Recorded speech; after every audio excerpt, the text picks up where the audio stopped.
In this video, I will show you how to fix TikTok account setting not opening. So first thing that you can do is go to Play Store, then search for TikTok.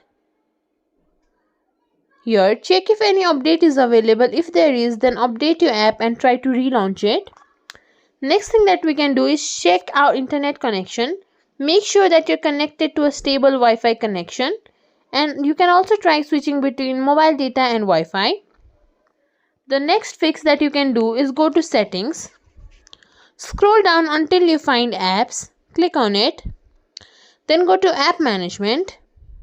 In the search bar, search for TikTok. Click on it. Then go to storage uses. Here you will see clear data and clear cache written in bright red. Make sure to click on clear cache. Once your cache is clear, try to completely shut off TikTok by removing it from recent apps. And then go back, relaunch TikTok, and your problem should be fixed now.